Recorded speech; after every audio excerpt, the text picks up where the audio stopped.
खबर आपको दे दें, हाईकोर्ट में दिल्ली के मुख्यमंत्री अरविंद केजरीवाल की याचिका पर सुनवाई हुई है। बड़ी खबर यह है कि हाईकोर्ट ने अपना फैसला सुरक्षित ले लिया है। वहां पर क्या है तैयारी, संजय शर्मा इसके बारे में देंगे और ज्यादा जानकारी। साथ ही संजय सिंह, आम आदमी पार्टी के राज्यसभा सांसद, तिहाड़ जेल से कभी भी उनकी रिहाई हो सकती है। अरविंद ओझा वहां से हमारे साथ जुड़ चुके हैं। सबसे पहले तिहाड़ जेल का रुख करेंगे। अरविंद, क्या जानकारी मिल रही है? संजय सिंह कब तक आ सकते हैं बाहर? अरविंद, नहीं देखिए, अभी तक जो बेल ऑर्डर है वो तिहाड़ जेल नहीं पहुंचा है, लेकिन हमारे सूत्र है वो बता रहे हैं कि कुछ देर बाद जो बेल ऑर्डर है वो तिहाड़ जेल पहुंच जाएगा। उसके बाद जो तिहाड़ जेल प्रशासन है वो जो रिलीज ऑर्डर है वो तैयार करेगा, तो उसके बाद रिहाई होगी। तो ये माना जा रहा है तकरीबन 2 घंटे का वक्त और लगेगा।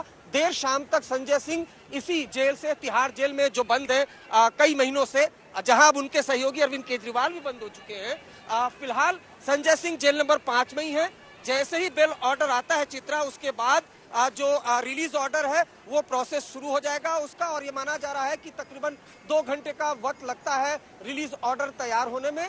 तो देर शाम तक आज संजय सिंह की रिहाई हो जाएगी। जेल प्रशासन को भी इंतजार है बेल ऑर्डर का। जैसे ही वो बेल ऑर्डर आता है उसके बाद रिहाई प्रोसेस शुरू हो जाएगी। हमारे सूत्र बता रहे हैं कि शायद 5 से 10 मिनट का और वक्त लगे, जब तिहाड़ जेल में बेल ऑर्डर आ जाएगा और उसके बाद प्रोसेस शुरू हो जाएगा। चित्रा, मैं फौरन आ रही हूं अरविंद, आपके पास अहम जानकारी आपकी ओर से दी गई है। संजय शर्मा भी इस वक्त हमारे साथ, हमारे संवाददाता जुड़े हुए हैं। संजय, सीधे आपका रुख करते हुए, अरविंद केजरीवाल की याचिका को लेकर फैसला सुरक्षित रखा जा चुका है, फैसला कब आएगा, किस तरह की दलीलें रही हैं, क्या और जानकारी जो हमारे दर्शकों तक पहुंचाएंगे संजय आप? आज अहम जानकारी ये है कि अरविंद केजरीवाल की तरफ से दलीलें दी गई, जिसमें उन्हें कहा गया कोर्ट से कि हमारी गिरफ्तारी, अरविंद केजरीवाल की गिरफ्तारी एक तरफा है, मनमाना है। प्रथम दृष्टया वो कहीं से भी मनी ट्रेल साबित नहीं हुआ है, और ऐसे गवाहों पर ईडी भरोसा कर रही है जो वादों में गवाह बन चुके हैं, और उनके पास ऐसा कोई कंक्रीट नहीं है। उनकी गिरफ्तारी से लेकर अभी तक सारी प्रक्रियाओं में जो कानूनी प्रक्रिया है उसे ताक पर रखा गया, दरकिनार किया गया, और ऐसे समय में गिरफ्तारी की गई है जब चुनाव में सबसे ज्यादा जरूरत थी आम आदमी पार्टी को। एक राष्ट्रीय पार्टी के राष्ट्रीय संयोजक को गिरफ्तार किया गया। 2 साल पहले का मुकदमा था, अभी गिरफ्तारी की याद आई है, और ये भी कहा गया कि उनके पास कोई कंक्रीट सबूत नहीं है, सिर्फ हवा में बातें हो रही हैं। लेकिन जब ईडी के बारे में additional solicitor general SV Raju ने कोर्ट को बताया कि हम हवाई कोई बात नहीं करते हैं, हमारे पास गवाही के बयान है, हमारे पास 100 करोड़ रुपए का या उस तकरीबन 100 करोड़ रुपए के हवाला की बात हुई है। आम आदमी पार्टी अरविंद केजरीवाल ये कह रहे हैं कि पैसा बरामद नहीं हुआ, जब कुछ कर दिया गया गोवा चुनाव में, तो बरामद कहाँ से होगा? हम अंधेरे में तीर नहीं चला रहे हैं, हमारे पास कंक्रीट सारी चीजें हैं। अदालत ने कहा कि ये फाइल हमें दिखाइए, जिस ITR की बात कर रहे हैं आप, IT के डेटा की। उन्होंने कहा कि हम आपको सारी चीजें देंगे और ट्रायल में हम सारी चीजें रखेंगे। कोर्ट ने कहा कि अमित देसाई, जो अरविंद केजरीवाल की तरफ से बहस करने वाले थे, कोर्ट ने कहा कि आपका सारा समय हमने अभिषेक मनु सिंघवी को दिया है, तो आप अपनी लिखित दलीलें कल दोपहर दे दें। तो उम्मीद की जा रही है कि शाम, ठीक है, थोड़ी सी ऑडियो की भी तकनीकी दिक्कत है। फिलहाल के लिए बहुत धन्यवाद। अहम जानकारी संजय शर्मा हमारे संवाददाता देते हुए। अरविंद ओझा बता रहे हैं कि तिहाड़ जेल से कभी भी बाहर आ सकते हैं संजय सिंह, जिनको लेकर इंतजार किया जा रहा है आम आदमी पार्टी के तमाम नेताओं की ओर से। फिलहाल संजय सिंह जैसे ही बाहर आएंगे उनकी तस्वीरें आप तक पहुंचाएंगे, लेकिन इस वक्त खास मेहमानों की मौजूदगी है। प्रियंका कक्कड़ जी, सबसे पहले आपसे ही शुरुआत करते हुए, ASG की ओर से कोर्ट में दलीलें रखते हुए ये कहा गया है कि हम हवा में तीर नहीं चला रहे हैं, हमारे पास पक्के सबूत हैं, मनी ट्रेल है अरविंद केजरीवाल के खिलाफ, और आगे जब जांच की जाएगी तब और जो सच है वो देश के सामने रखा जाएगा। प्रियंका कक्कड़ जी, क्या जवाब है इस पर आपका? चित्रा जी वो ये सब इसलिए कह रहे हैं ताकि डिबेट में ये बातें डिस्कस हो पाए। कोर्ट में इनके तथ्य फ्लैट हो चुके हैं। जो 100 करोड़ की भी बात बार बार आती है, आप पैरा 12 देखेंगी अक्टूबर 30, 2023 की जजमेंट का सुप्रीम कोर्ट की, तो पैरा 12 में साफ साफ लिखा हुआ है कि ये 100 करोड़ की जो कहानी है ये भी विवादित है। इसका कोई सबूत ईडी सामने नहीं रख पाई अब तक। लगातार ईडी ने अपना मजाक बनाया है अपने पॉलिटिकल मास्टर्स के कहने पर। आज आपने देखा क्या रिपोर्ट छपी अखबार में कि जो लोग भाजपा की वॉशिंग मशीन में धुल गए उनके सारे केसेस या तो ठंडे बस्ते में चले गए या बंद कर दिए गए।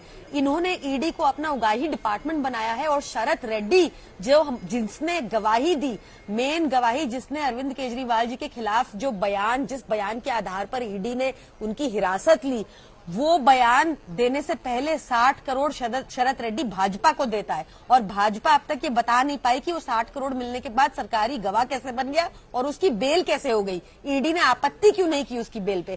कल जो हमारे संजय सिंह जी की रिहाई हुई है कोर्ट में, तब भी सुप्रीम कोर्ट ने बहुत साफ कह दिया, या तो बेल पर आपत्ति मत करो या फिर सेक्शन 45 की कंडीशंस लगेंगी। मैं लिख दूंगा कि इनोसेंट है पूरा, कोई केस ही नहीं बनता और तुम्हारा पूरा का पूरा केस ढह जाएगा। तो ये बार बार हम 2 साल से कह रहे हैं कि हमारे यहाँ चवन्नी की रिकवरी नहीं हुई, 2 साल हो गए, इतनी रेडें हो गई और वही बात कल सुप्रीम कोर्ट ने कही कि भाई मनी ट्रेल कहाँ है। अब ये 100 करोड़ की जो कहानी कर रहे हैं कोर्ट में, इसलिए ताकि हम डिबेट में चर्चा कर पाए। सुप्रीम कोर्ट ऑलरेडी इस पर टिप्पणी कर चुका है, लिखा हुआ है बकायदा पैरा 12 में जजमेंट में कि ये विवादित अमाउंट है और उसका कोई प्रूफ नहीं ला पाई ईडी आज तक 2 साल बाद भी। ठीक है, मैं जवाब ले लेती हूँ प्रेम शुक्ला जी से। प्रेम शुक्ला जी, जो बातें प्रियंका कक्कड़ की ओर से कही गई उस पर भी जवाब दीजिए। और जब हाईकोर्ट में सुनवाई चल रही थी उस समय केजरीवाल के वकील की ओर से कहा गया कि पीएमएलए के तहत कोई सबूत नहीं है और मौजूदा वक्त में चूंकि राजनीति परवान चढ़ रही है, आम आदमी पार्टी अच्छा कर सकती थी, 2024 के चुनाव है, इस वजह से अरविंद केजरीवाल की गिरफ्तारी की गई है ताकि बीजेपी अपने एजेंडे में कामयाब हो सके। प्रेम शुक्ला जी, जवाब दीजिए इस पर। देखिए, आम आदमी पार्टी का वकील और उनके जो कार्यकर्ता हैं सारे झूठ बोलने के अलावा कुछ नहीं कर रहे हैं। चोर कितना भी शोर मचाए वो चोर ही रहेगा और जो रिश्वतखोर है उसकी रिश्वतखोरी सबके सामने सुप्रीम कोर्ट कह चुका है। 338 करोड़ का मनी ट्रेल आम आदमी पार्टी की सरकार के विरुद्ध साफ तौर पर दिखाई दे रहा है। आप वकील ने जो है आज हाईकोर्ट में, एएसजी ने भी कहा कि आतंकवादी कल बम फोड़ेगा और कहेगा मैं चुनाव लड़ लूंगा, तो इस आधार पर जो है आतंकवादी को आतंकवाद में संलिप्त होने की छूट नहीं मिलेगी। बलात्कारी कल बलात्कार करेगा और कहेगा चुनाव का समय है, मैं नेता हूं इसलिए मुझे बलात्कार करने की छूट दी जाए, तो उसको छूट नहीं दी जा सकती है। यह भी आज स्वयं एएसजी राजू जी ने हाईकोर्ट में सामने से कहा है और ये जज के सामने ही ये दलीलें पेश हुई हैं। तो किसी बलात्कारी को, चोर को, आतंकवादी को, रिश्वतखोर को इसलिए नहीं जो है राहत दी जा सकती कि वह चुनाव में इस समय चुनाव का सामना कर रहा है। इस तरह के तर्कों का कोई आधार नहीं होता है। साफ तौर पर आज जो है अदालत ने और इसके पहले भी मनीष सिसोदिया के मामले में सुप्रीम कोर्ट के सामने भी यह बात पेश की गई है कि 338 करोड़ रुपए का मनी ट्रेल सामने दिखाई दिया है। बार बार जिस शरद रेड्डी की बात की जाती है, अरविंदो फार्मा लिस्टेड कंपनी के तौर पर बाकायदा बीएसई में कह चुका है कि हमारा शरद रेड्डी का हमारी कंपनी के संचालन से कोई लेन देन नहीं है। तो जो रिश्वतखोर है, चोर है, वो हर किसी को चोर समझते हैं। ये जो अल्कोहलिक अनार्किस्ट पार्टी है उसकी ये आदत है झूठ बारंबार बोलते रहना और इनके झूठ पर बारंबार बेपर्दा होने के बाद भी पूरी बेशर्मी के साथ भी झूठ बोलते रहते हैं। ठीक है, मैं जवाब ले लेती हूँ। प्रियंका कक्कड़ जी हाथ भी उठा रही है। प्रियंका जी, आप जवाब दीजिए उनके आरोपों पर। प्रियंका जी, एक और बात जिसको समझना बहुत जरूरी है, आज आम आदमी पार्टी की ओर से कहा गया कि दिल्ली के मुख्यमंत्री का शुगर लेवल बढ़ गया है, उनका वजन 4.5 किलो घट गया है, लेकिन तिहाड़ प्रशासन की ओर से जो जानकारी दी गई है, जो हमने रिपोर्ट में भी दिखाया, एक बार मैं फिर से बता देती हूँ। 1 अप्रैल को केजरीवाल जब तिहाड़ आए थे उनका वजन 65 किलो, शुगर लेवल 139 था। उसके बाद 2 अप्रैल को उतना ही वजन था, 3 अप्रैल को भी 65 किलो, शुगर लेवल 140, बीपी 116। तो क्या बताना चाहती है आम आदमी पार्टी इससे? क्या बताना चाहती है आम आदमी पार्टी इससे? चित्रा जी, ऑडियो में बहुत ज्यादा दिक्कत आ रही है ऑडियो में, बट जितना मुझे आपका प्रश्न समझ आया है तो भाजपा की यही मंशा रहती है कि हमारे नेताओं को गिरफ्तार करें, प्रताड़ित करें, हौसला तोड़ने की कोशिश करें, ह्यूमिलिएट करें, परेशान करें। और ये लगातार हमने संजय सिंह जी के केस में देखा, सत्येंद्र जैन जी के केस में देखा। बट अब भाजपा को हम ये सचेत करते हैं, अरविंद केजरीवाल जी को कुछ हो गया ना, अगर भाजपाइयों ने ध्यान नहीं रखा जेल के अंदर तो उनकी खैर नहीं।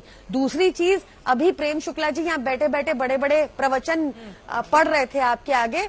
अभी निर्मला सीतारमण जी ने 2 दिन पहले कहा कि किसी इंटरव्यूअर ने उनसे पूछा बलात्कारी होगा तो वो उनको भी एक्सेप्ट कर लेंगी, करप्ट होगा तो उनको भी एक्सेप्ट कर लेंगी। जैसे इन्होंने भगवती प्रसाद जायसवाल जो अवैध धंधा चलाता है गुजरात में शराब का, उसको भाजपा में ले लिया पिछले हफ्ते। संजय सरोज जो टेरर और ऑर्गेनाइजेशन से फंडिंग लेता है पाकिस्तान से देश में दंगे कराने को हिंदुस्तान में, वो भाजपा में शामिल हो गया। बर्नार्ड मारक जो बच्चों का ब्रोथल चलाता है वो भाजपा में शामिल हो गया। तो ये बंगारू लक्ष्मण की पार्टी को बोले कि हमें प्रवचन ना दे, सारे करप्ट लोग आज एक ही जगह है, सुरक्षित वो है बंगारू लक्ष्मण की पार्टी के अंदर, बृजभूषण जनता पार्टी के अंदर।